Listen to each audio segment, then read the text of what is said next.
যে কারণে নির্বাচনটা আমরা যথাসময়ে করার উদ্যোগ গ্রহণ করেছি এবং আশা করি যে যথাসময়ে নির্বাচনটা হবে। 5 আগস্টের পরে আগের নির্বাচিত বিসিবির প্রায় 15 জনকে পালিয়ে যেতে হয়েছে। তো আমরা একটা ভঙ্গুর বিসিবি পেয়েছি এবং এই ভঙ্গুর বিসিবি দিয়েই কোনো রকম জোড়াতালি দিয়ে 1 বছর নির্বাচনের সময় পর্যন্ত আমরা আসলাম।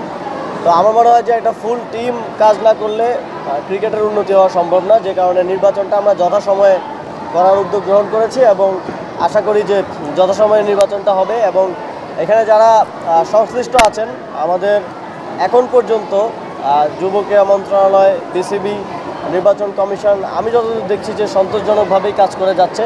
আজকে হয়তো চূড়ান্ত ভোটার তালিকা আসার কথা চলে এসছে হয়তো, হ্যাঁ। তো আমরা সম্পূর্ণ বিতর্ক মুক্ত রেখে একটা নির্বাচন আয়োজন করতে চাই। এখন নির্বাচনে সবসময় এটা থাকে যে এটা আমাদের প্র্যাকটিস, যে যেই হারার কোনো সম্ভাবনা থাকে বা হেরে যাবে মনে করে, এটা কোনো নির্দিষ্ট কাউকে আমি বলছি না, সবাই তাদের নির্বাচন নিয়ে একটা প্রশ্ন চলার থাকে। তবে আপনারা এবং আমরা দেখবো যে সেটার মেরিট আছে কিনা। ইতিমধ্যে এটা নিয়ে কোর্টও ভার্ডিক্ট দিয়েছে, কোর্টেও গেছে একটা বিষয়।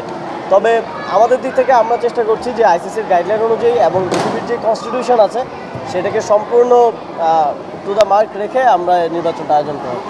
দেখলাম যে তামিম ভাই বললেন যে ওনার কাউন্সিলরশিপ থাকবে কিনা এটা নিয়ে শঙ্কা তৈরি হয়েছে। তো আজকে তো মনে হয় কাউন্সিলরশিপ চলে আসছে, ওইখানে কি দেখছেন যে কাউকে বাদ দেওয়া হয়েছে এরকম কিছু? এখন এটা হয় কি, একটা নির্বাচন হইলে অনেক ধরনের রিউমার্স ছড়ায়, অনেক ধরনের নিউজ টিউজ।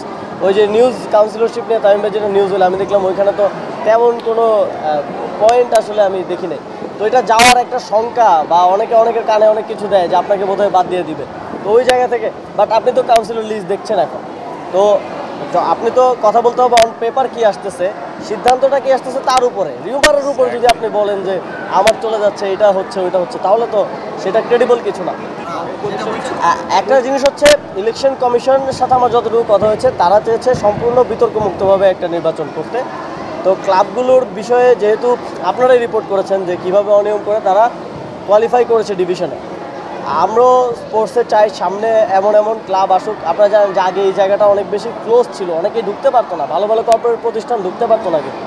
তো তাদের জন্য একটা ভালো ইকোসিস্টেম দেয় যাতে তারা টিম নিয়ে আসতে পারে। তারা স্পোর্টসটাকে প্রমোট করলে, তারা ইনভেস্ট করলেই একটা ভালো ইকোসিস্টেম গড়ে ওঠে। সরকার তো তেমন ইনভেস্টমেন্ট করতে পারে না। তো সেই জায়গা থেকে ওনারা চেয়েছিলেন বিতর্কমুক্ত একটা নির্বাচন করতে। তো প্রাথমিকভাবে করা হলেও কিন্তু আপত্তি এবং আত্মপক্ষ সমর্থনের সুযোগ রাখা হয়েছিল এবং আত্মপক্ষ সমর্থন সবাই করেছে। তার ভিত্তিতে ক্লাবগুলো আপনারাই বললেন যে তালিকাভুক্ত আছে। তাহলে তো এই যে প্রশ্ন বা শঙ্কা বা এই যে এটা তো অমূলক এই পর্যায়ে। তবে আমার যেটা মনে হয় যে অনিয়ম করে যদি কেউ কোয়ালিফাই করে থাকে, এটা ফার্দারও আরও ভালোভাবে দেখা উচিত। কারণ নাম কাওয়াস্তে যার কোনো ঠিকানা নাই, ক্লাব এরকম ক্লাব রেখে তো আসলে ক্রিকেটের কোনো উন্নতি হচ্ছে না। শুধু আপনি একটা কাউন্সিলর হিসেবে ভোট দেওয়ার জন্য একটা ক্লাব করছেন, এটা তো কোনো পয়েন্ট মেক করে না। আপনার ক্লাব থেকে যদি ভালো ভালো প্লেয়ার না বের হয়ে আসে, আপনার যদি চ্যানেল তৈরি না হয়, আপনি যদি ইনভেস্ট না করেন প্রপারলি না খেলেন, তাহলে তো এই ক্লাব রাখার কোনো আসলে মানে হয় না।